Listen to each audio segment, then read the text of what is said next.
السلام عليكم ورحمة الله وبركاته. ازيك كل حبايبي داخل مصر وخارج مصر؟ كل سنة وانتم طيبين. مع يوميات ام زياد. يوميات ام زياد خير سطحنا. طبعا يا حبايبي انا جايبه لكم الفلفل اهوت ما شاء الله. بصوا ما شاء الله، اللهم صل على سيدنا محمد. حاجات جميله اهيت. انا ما صورتش من زمان، بقالي فتره ما صورتش وما نزلتش فيديوهات عشان كنت مشغوله وكده. فحبايبي بصوا، اللهم صل على سيدنا محمد. مطلعه حاجات جميله. وطبعا بقى ايه، قلنا نوريكم الاول الحاجات المزروعه عشان لسه هنزرع حاجات اكتر ان شاء الله من غير مقاطعه. بص حبايبي، هنا وهنا ما شاء الله اهوت حاجات جميله ازاي اهيت. اهي يا حبايبي بص الجمال ده،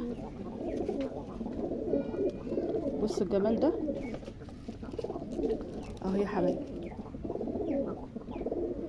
كل ده فلفل طالع ما شاء الله. لا طالع ما شاء الله، ممكن واحد ياخد منه كأنه ارض ما شاء الله. الحمد لله ان هو ايه، الفلفل السنه دي نفع عندي اهو.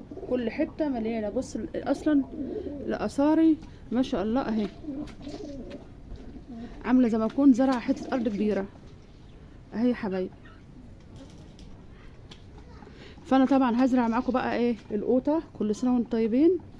وهزرع الكمون ان شاء الله من غير مقاطعه، وان شاء الله من غير مقاطعه. اشوف ايه المزروع هزرعه، يعني اللي ينزرع في الشتاء هزرعه ان شاء الله. وطبعا كل فيديو هوريه لكم اهو يا حبايبي. طبعا هنا كمان حاجه هقول لكم عليها ان شاء الله من غير مقاطعه. هعمل فيها ايه بالنسبه حبايبي، ده الريحان. انا هقول لكم، هعمل لكم فيديو تاني واقول لكم انا اعمل فيه ايه، لان انا محتاجاه كشجر مش محتاجاه كتقاوش اهو يا حبايبي. بص التقاوي بتاعته قد ايه ما شاء الله.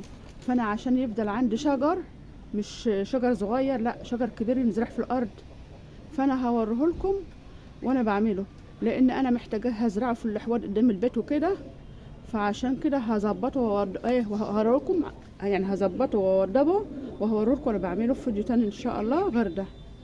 فتابعونا عشان اوريكم ام زيد هتعمل ايه.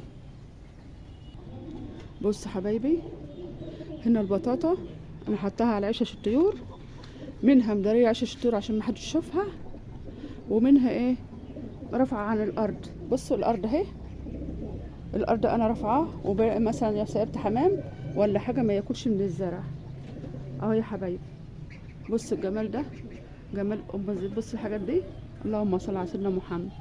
هوريكم بقى كمان، هنا حتى الحمام بياكل من التينه بتاعه الزرع لما بيخرج اهو يا حبايبي. هنا في حاجه كمان جميله اهيت هوريها لكم. بص يا حبايبي،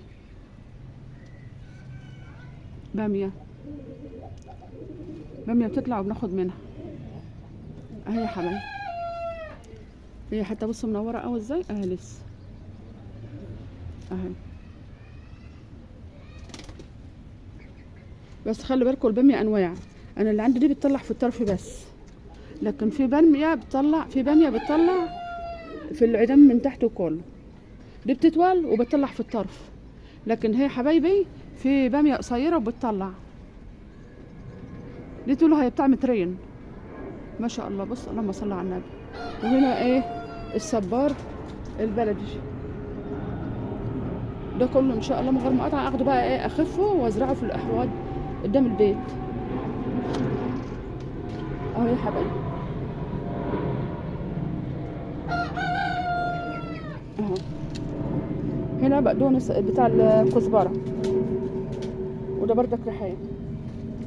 هزرع النعناع ان شاء الله من غير مقاطعه، وهزرع القوطه، وهزرع كمون. وهنا حبايبي بصوا شكل القوطه، هشتري بقى انقله عشان ايه يوسع لنفسه. القوطه هي حبايبي، دي القوطه الشكل بتاعها، برمي بذور في الارض تقوم تطلع لي شكل زي كده وانا انقله بقى. طبعا والفلفل اهوت الافرنج بردك طالع، الفلفل الرومي، الفلفل الرومي بص ما شاء الله منور ازاي وحلو اهو يا حبايبي. اللهم صل على سيدنا محمد. طبعا داخل الشتاء بقى والحاجات بتحلو والخضره بتحلو، فاحنا نقول ايه نزرع بقى ان شاء الله ونوريكم زرعنا شكله ايه. والحمد لله ان السنه دي الكزبره والشبت والبقدونس ما اتمنعوش زي كل سنه الحمد لله. يعني هي حتى لما احنا عملنا الدليله اللي زي دي كده، كان عندنا حاجات الكزبره والشبت، وكل واحد بقى فعلا يحرص بقى من الصيف. عشان كده فضلت الكزبره والشبت السنه دي ايه موجودين. اللهم صل على سيدنا محمد. ودي طبعا البطاطا.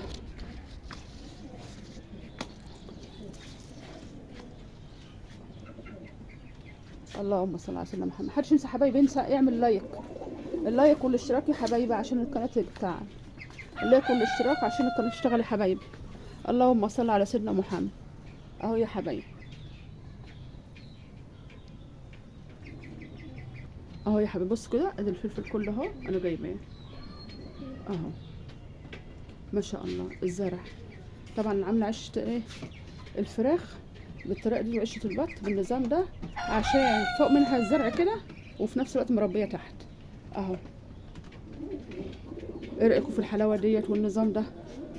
كل ما بتعلموا النظام على السطح بتعرفوا تفرحوا بحاجتكم. وهنا طبعا صبار بيطلع ورد ان شاء الله. ده كله بقى هوضب بقى عشان دخلت الشتاء، وهزرع معاكم وهوريكم الفيديوهات اللي انا هزرعها. اللهم صل على سيدنا محمد. اللهم صل على سيدنا محمد.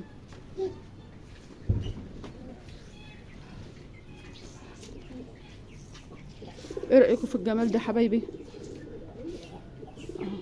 وزي ما قلت لكم بقى هعمل لكم فيديو ان شاء الله اوريكم انا اعمل ايه في الريحان، عشان انا محتاجاه شجر مش محتاجاه ايه تقاوش. هيطلع تقاوي بردك بس انا عايزاه شجر كبير، فانا اوريكم انا هعمل فيه ايه، وهعمل لكم فيديو مخصوص لوحده عشان انا كده كده محتاجاه ان انا احطه في الاحواض قدام البيت اهو يا حبايبي.